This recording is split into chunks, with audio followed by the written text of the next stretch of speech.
Welcome back. So let's introduce our guests and then get on with it. With me, Mike Schussler from Economists.coza, and we've got Alex Smith from FNB. Mike, seeing as you're sitting closest to me, I'll start with you.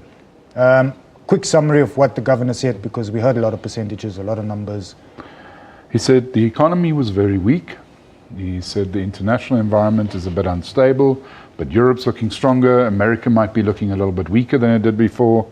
And ultimately, the emerging markets are not as strong as they were, or relatively strong as they were before, but they'll still be outpacing the rest. And for us, we're in dire straits. We have a big electricity constraint. We also have a bit of a drought here, which may change the way that we look at our current account, because we may have to import food and not just be able to export some. And that we were lucky with the oil price so far. And although the inflation outlook has increased slightly, they think that interest rates, they're happy where they are now. Do you agree with that, Alex? Or Mike used the words dire straits. Yeah, look, I mean, they didn't adjust the GDP growth forecast down, which I think is encouraging. So they're still expecting growth to be faster this year than it was last year. We are getting that oil windfall coming through that's helping to boost consumption spending a little bit. But unfortunately, at the same time, government is trying to pull back a little bit, and it's used that oil windfall as an opportunity to extract some more tax revenue from the economy. And that's why we're seeing these fuel taxes rise, and that's why we're going to see the petrol price increase next month, probably by around R1.60. So that's taking a little bit of the benefit away from consumers, and that's why partially why we saw the SAB raise their inflation forecast. So it's amazing what difference a couple of months can make. You know, at the beginning of this year, people were very excited about South Africa's low inflation rate, but now the SAB talking about an inflation forecast of 4.8%, which doesn't really sound that low. So unfortunately, consumers not quite getting as much of a benefit as we had hoped. But at least the economy is set to grow a little bit faster this year, and the SAB's also expecting it to grow a bit faster next year. Oil windfall, that's a key concept here. Yeah, the Saudis, have they gone and put a spanner in the works now?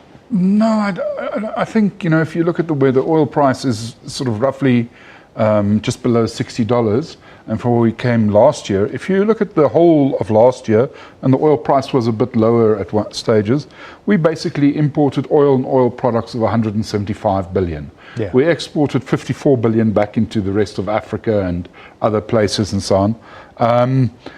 So ultimately, we ended up with 121 billion rands worth of oil imports that we had. Now that's dropping with about 40%.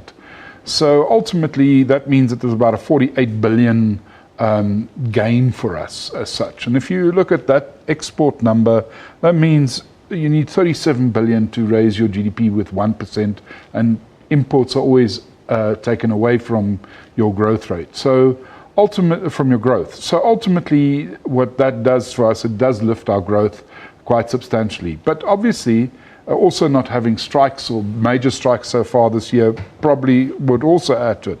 But the other impact here is that we have other constraints like electricity. We are going to import a little bit more food. So probably that 1 and a bit percent is going to become closer to 1% or maybe just below. And what he did do is he did lower next year's growth rate a little bit to 2.3%. So that says to you that, yes, with the electricity problems ongoing, we're unlikely to really break above that 2.5% significantly in the next few years. And I think that's the problem that we do have. And he was certainly very, very negative on other aspects in the economy, like, for example, the ability to create jobs. Do you think that maybe we're getting to the stage now where the hiking cycle has to be revised, start thinking about cutting in order to push growth? No, look, there's two issues there. The first one is that the reason the economy is not growing is not because monetary conditions are tight. It's because of structural constraints, right? It's because of infrastructure constraints. It's because electricity supply constraints. Perhaps because the global economy is a little bit weak. Those are not issues that interest rate cuts can solve. What we really need is we need to see Eskom turning on some more power. And we need other reforms that will allow businesses to get out there and start making money and hiring people. So the first thing is that interest rate cuts are not going to solve that problem. The second thing is that inflation is likely to be quite high next year. By FNB's forecast, it could be above 6%. The SAB is saying 5.9%. So remember, it takes a long time for monetary policy to take effect, 12 to 24 months often. So if the SAB cuts rates now, that effect will still be felt next year when inflation is quite high. So I think the prospect of interest rate cuts is off the table, unfortunately. And I think it's really just about when will they hike rates again. This is a hiking cycle that we're in, and I think rates are only going to go higher.